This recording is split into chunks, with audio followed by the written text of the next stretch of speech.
The radio station had become his last refuge. DJ Logan Carter leaned against the desk, staring at the blinking red "Live" button on his control panel. Static crackled in his headset as he adjusted the mic, his voice the only thing breaking the silence of the end of the world. "This is Logan Carter, and if you're out there, you're listening to the final broadcast of KPRN 107.3. I don't know who's left. Hell, I don't even know why I'm still doing this. Habit, maybe? Or maybe I just don't want to die in silence." The neon glow of the station's emergency lights cast flickering shadows across the room, playing tricks on his exhausted mind. Beyond the reinforced glass of the studio window, the world had gone still, eerily quiet, save for the occasional distant moan or shuffle of something moving through the streets. Logan rubbed his bloodshot eyes, the weight of the past few weeks pressing down on him.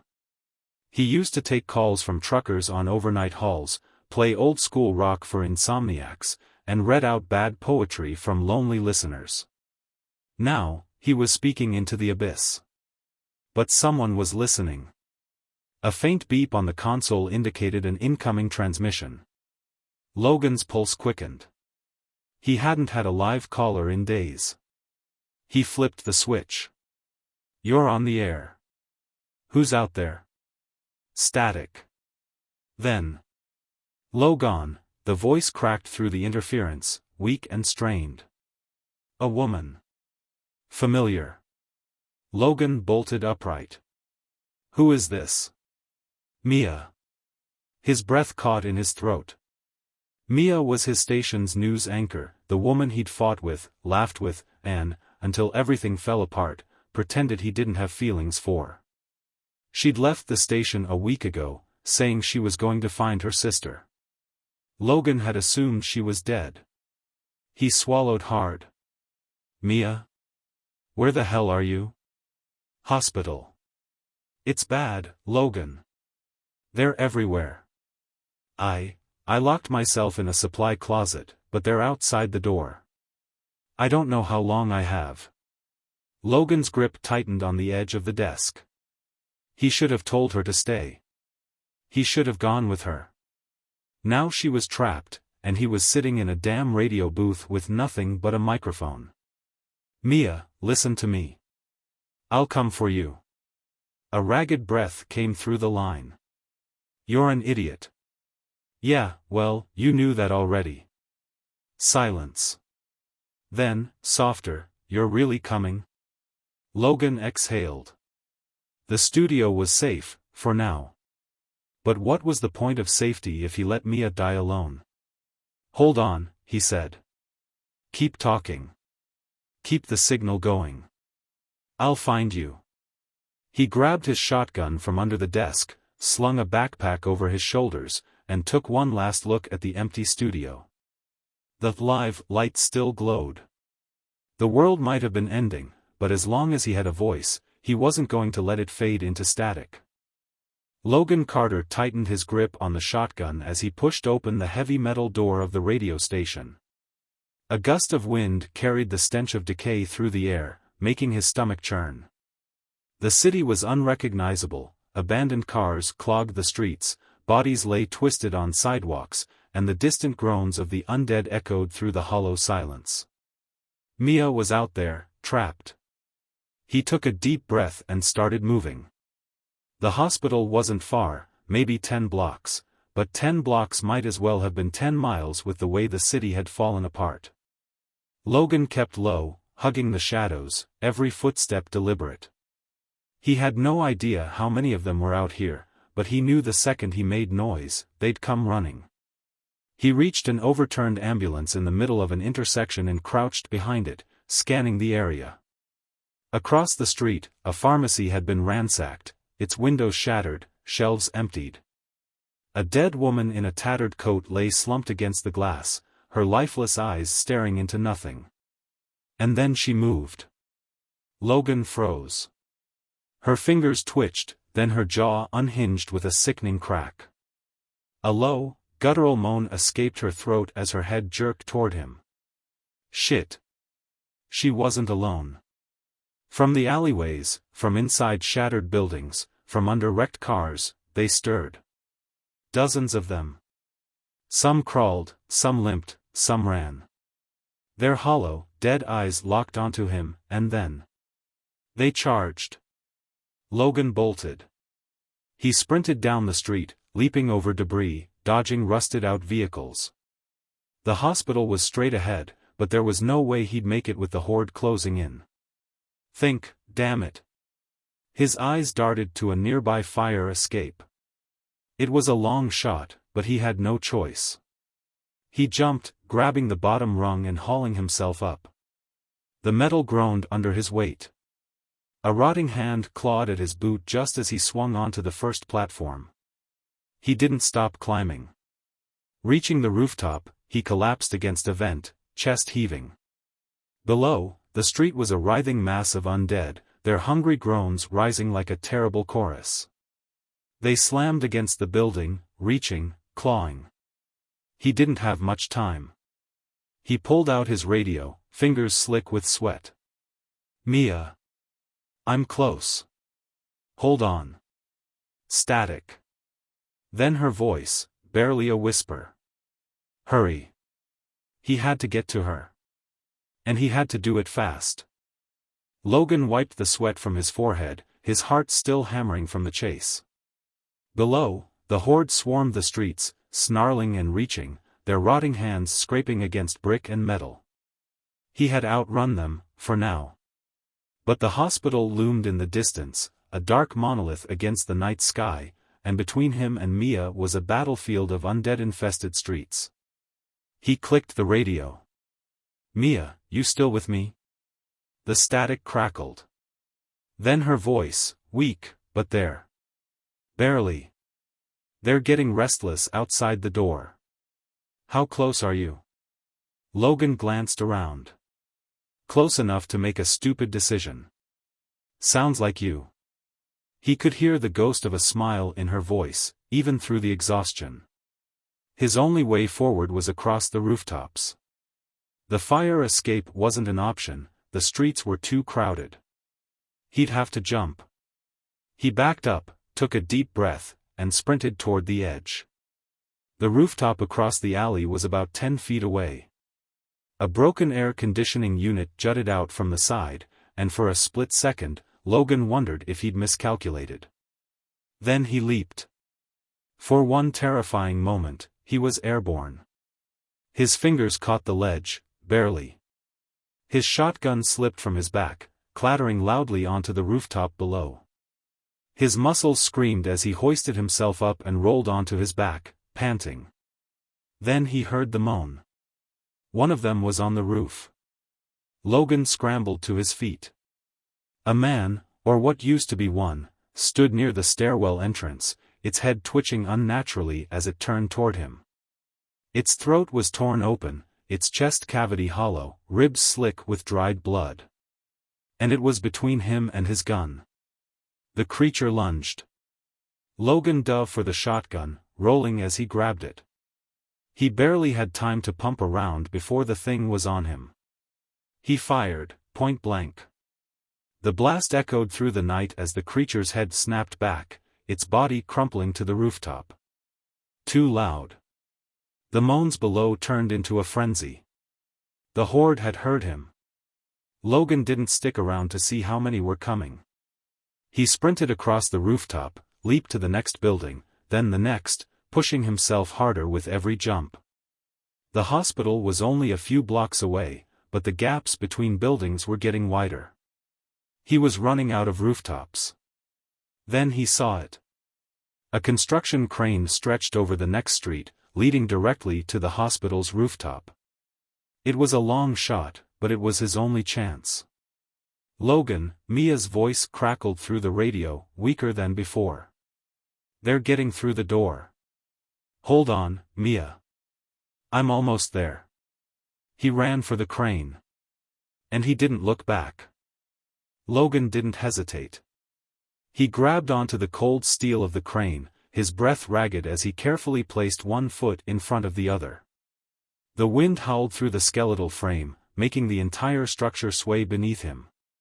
One misstep, one slip, and he'd plummet straight into the writhing mass of undead below. The hospital was right in front of him, so close, yet impossibly far. His radio crackled. "Logan, they're almost inside." Mia's voice was barely above a whisper now, each word labored. He quickened his pace, gripping the rusted metal as he moved. The final stretch was the hardest. The crane didn't extend all the way to the hospital's rooftop. He had to jump. Taking a deep breath, he pushed off. For a moment, he was weightless. Then he crashed onto the hospital's roof, rolling to absorb the impact. His shoulder screamed in protest, but he didn't have time to dwell on the pain. He was in. He scrambled to his feet, shotgun in hand, and surveyed the area. The rooftop door was ajar, its hinges barely hanging on. A bloodied handprint stained the handle. Logan stepped inside. The hallways were worse than he imagined. Flickering fluorescent lights cast eerie shadows over the blood-smeared walls. Bodies littered the floor, some mutilated beyond recognition, others still twitching. The hospital had been a battlefield. Logan kept his shotgun raised as he moved, every step cautious. The scent of rot clung to the air, thick and suffocating. He clicked the radio. "Mia, I'm inside." "Where are you?" Static. Then. "Third floor, storage closet," but her breath hitched. "They're inside." Logan's stomach twisted. He had to hurry.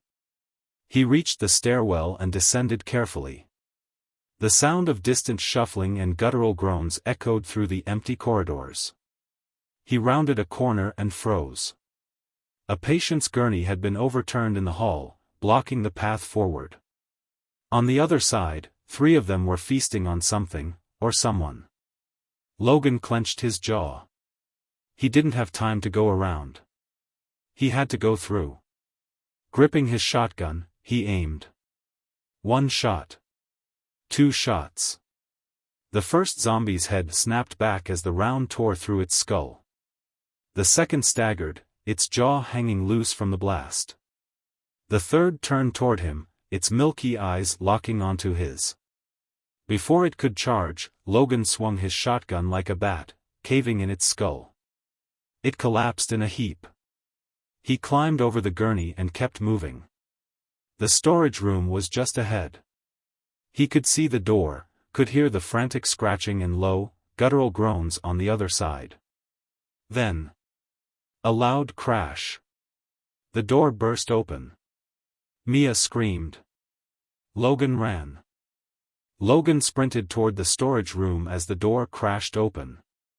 Mia's scream cut through the silence, raw and terrified. A monstrous, gurgling growl followed, louder than the usual undead, deeper, more, wrong. Logan skidded to a stop in front of the doorway, shotgun raised.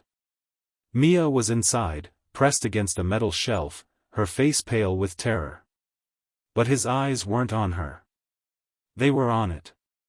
The thing standing in the doorway wasn't like the others. It was taller, its flesh stretched too tight over its elongated limbs. Jagged bone jutted from its fingers like claws, and its mouth was split wide in a grotesque grin, rows of needle-like teeth glistening in the dim light. Its milky white eyes locked onto Logan as it let out a low, unnatural hiss. Not a normal infected. Something worse. The creature lunged. Logan barely had time to react. He pulled the trigger, boom. The shotgun blast tore into its shoulder, but it barely staggered. It moved fast, too fast. It swiped at him. Logan ducked, but the claws caught his jacket, tearing through the fabric. He stumbled backward, nearly losing his footing. Think. Think. Mia scrambled up, her breath ragged. Logan, she shouted, pointing to something behind him. He turned. A red emergency fire axe was mounted on the wall. The creature lunged again. Logan dove for the axe, ripping it free just in time. He spun and swung, burying the blade deep into the monster's side. It shrieked, an inhuman wail that made Logan's ears ring. But it wasn't dead. It twisted unnaturally, its arms flailing as it grabbed at him. Logan ripped the axe free, blood, or something like blood, spraying across the storage room.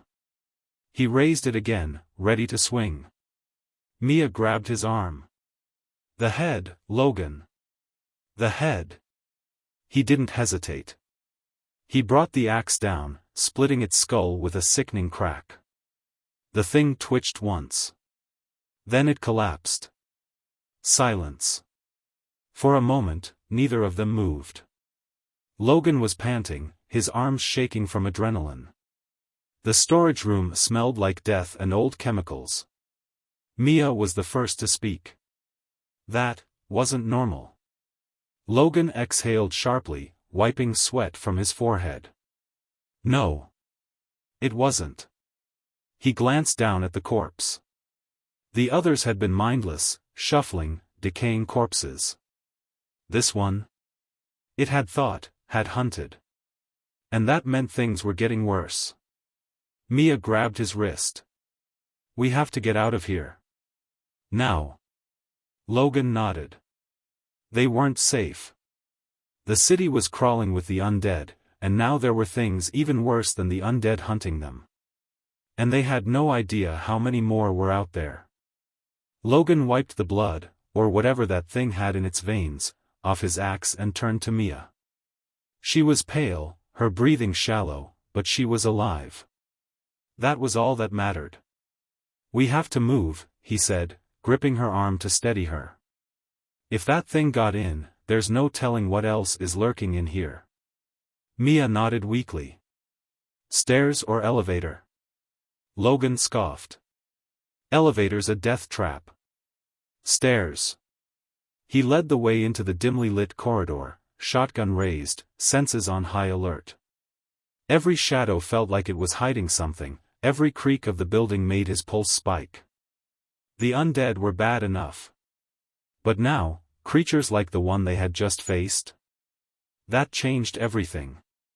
They reached the stairwell door. Logan pushed it open slowly. It groaned on its hinges. The sound triggered movement below. Mia stiffened. Logan peered down the stairwell, gripping his shotgun tighter. Below them, shadows shifted. A dozen pairs of glowing, predatory eyes snapped toward them. And then they moved. The undead had never moved like this before. They scrambled up the stairs on all fours, hands slamming against the railings, jaws snapping. These weren't just shambling corpses. They were fast. Run! Logan shouted. They turned and bolted up the stairs. The only way was up, even though it meant trapping themselves. The creatures below screeched in frustration, their clawed hands tearing through the metal railing as they climbed unnaturally fast. Bursting through the rooftop exit, Logan slammed the door shut behind them and jammed the axe handle through the frame. The creatures on the other side slammed into the door with horrifying force. Mia backed away, gasping for breath. Logan, we're trapped. He scanned the rooftop. No way down. The crane he had used was too far now. Then he spotted it, a helicopter, perched at the far end of the roof. Mia followed his gaze. You think it works? Logan clenched his jaw. Only one way to find out. They sprinted toward the chopper. Logan climbed into the cockpit, flipping switches. The panel flickered. Mia hovered behind him. Well? Looks like it's got power. He searched the controls. If there's fuel. A deafening crash behind them. The door to the stairwell exploded outward as the creatures tore through it, screeching. They poured onto the rooftop, their grotesque limbs twisting unnaturally as they spotted their prey. Mia clutched Logan's shoulder. Get us in the air. Now. Logan gritted his teeth and hit the ignition. The engine sputtered. The creatures charged. Come on, come on, come on. The rotor blades whirred to life just as the first creature lunged onto the chopper's side. Logan pulled the stick. The helicopter lifted, just inches off the ground. Mia grabbed a fire extinguisher from the cockpit and swung it at the creature clinging to the door, sending it tumbling off the edge of the building. More leapt, clawing at the landing skids, trying to pull them back down. The chopper wobbled, tilting dangerously. Logan fought for control. Hold on. With one last desperate pull, the helicopter lurched upward, breaking free of the rooftop. Below, the creatures howled in frustration, their glowing eyes watching as Logan and Mia ascended into the night sky. But neither of them felt relief. Because as they flew over the city, they saw what waited beyond. Fires raged. Streets teemed with movement. And among the hordes of undead were more of those things, watching them. Waiting. This wasn't survival anymore. This was a war. The city stretched beneath them, a ruined graveyard of burning buildings, overturned cars, and endless hordes of the undead. But as Logan guided the helicopter over the skyline, it wasn't the zombies that made his blood run cold. It was them. Scattered among the swarms were the new ones, the creatures that had hunted them in the hospital. Some stood unervingly still, their glowing eyes following the helicopter's path. Others moved with purpose, sprinting between wrecked cars, scaling the sides of buildings with unnatural ease. And worse, they weren't alone. Mia leaned forward, pointing. Logan, do you see that? He followed her gaze to a section of the city engulfed in smoke and fire. But it wasn't just destruction. Something was moving down there, something big. At first, it looked like a collapsed building. But then the shape shifted. It moved. A massive, grotesque form, at least 20 feet tall, dragged itself through the streets, sending cars flying like toys. Its flesh was a patchwork of fused corpses, its multiple arms twitching erratically as it lumbered forward. The zombies in its path didn't even matter, it trampled them beneath its massive, gnarled limbs. Mia gasped. What the hell is that? Logan tightened his grip on the controls. Nothing, we want to meet up close. The radio on the dashboard crackled to life.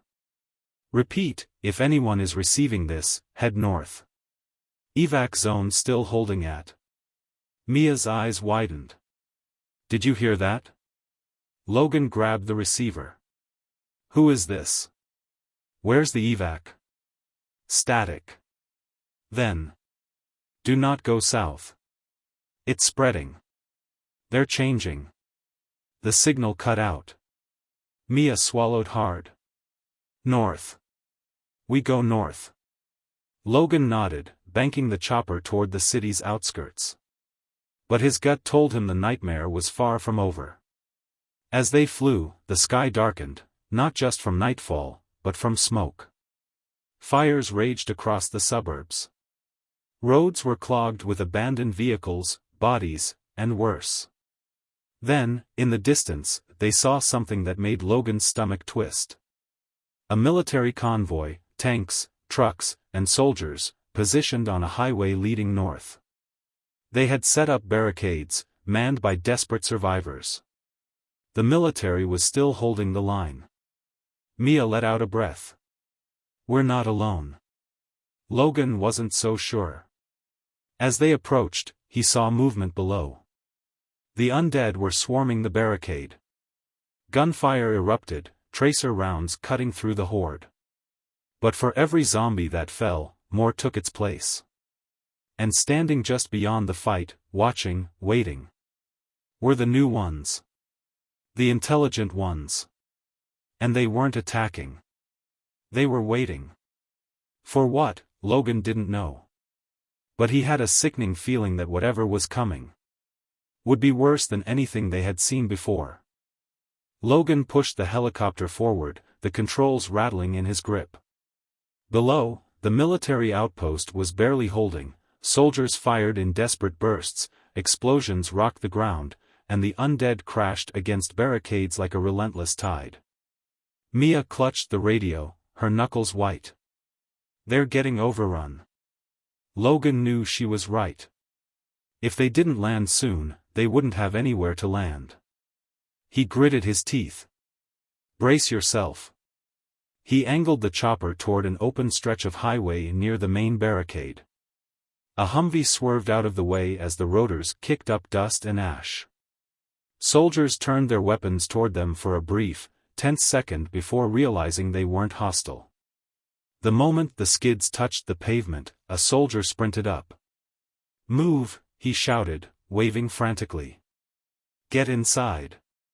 Now." Logan and Mia barely had time to jump out before the soldier yanked them toward the barricade. The helicopter was left behind, blades still spinning. Then the horde hit. The barricade trembled as the undead crashed against it in waves. Gunfire erupted around them. Screams filled the air. Logan ducked behind cover as soldiers unleashed everything they had. Bullets tore into rotting flesh. Grenades sent bodies flying. But for every zombie that fell, 2 more took its place. And then, the new ones came. They moved differently, faster, smarter. They dodged bullets, climbing over wreckage with unnatural ease. And worse, they were coordinated. Mia grabbed Logan's arm. "Look." He followed her gaze, past the swarm, past the barricade, to the far end of the highway. The massive creature they had seen earlier was here. It loomed over the battlefield, a writhing, pulsating mass of flesh and bone. Its many arms reached outward, pulling itself forward with terrifying strength. And from its back, new creatures fell, clawing their way toward the fight like twisted newborns. The military's line wasn't going to hold. A nearby soldier cursed. "They're adapting. They're learning." Mia's eyes widened. "Logan, what if this isn't just a virus? What if someone made this?" Logan didn't answer. He couldn't. Because deep down, he already knew. A voice crackled over the outpost's loudspeaker. "All personnel, fall back to the tunnels. We are initiating the purge." The remaining soldiers scrambled toward a reinforced bunker entrance. Logan and Mia followed, gunfire ringing in their ears. The moment they were inside, steel doors slammed shut behind them. Then, above. Boom. The world shook. Explosions erupted across the battlefield. Napalm fire rained from the sky. The barricade collapsed, engulfing everything in a wave of searing flames. The last thing Logan saw before the doors sealed was the massive creature, its many mouths screaming as it burned. And then, silence. Epilogue, the broadcast. Days later, Logan sat in a dimly lit bunker, staring at an old radio transmitter. The evacuation had failed. The military outpost was gone. Only a few survivors remained, trapped beneath the ruined city in a last-ditch effort to stay alive. Mia sat beside him, her face hollow. "Do you think anyone's still out there?" Logan exhaled slowly, then pressed the broadcast button. "This is Logan Carter, if anyone is listening." His voice was steady, but the weight of everything threatened to crush him. "We tried. We fought. But they're changing. And we don't know how to stop them." Static crackled. The bunker walls felt tighter than ever. "But if you're out there, keep fighting." He swallowed hard. "And if this is the last broadcast the world ever hears, know that we didn't go down without a fight." He released the button. For a long moment, there was nothing but silence. Then, a single voice crackled back. "You're not alone." Logan and Mia exchanged a look. Hope. Even in the end, there was still hope. The end.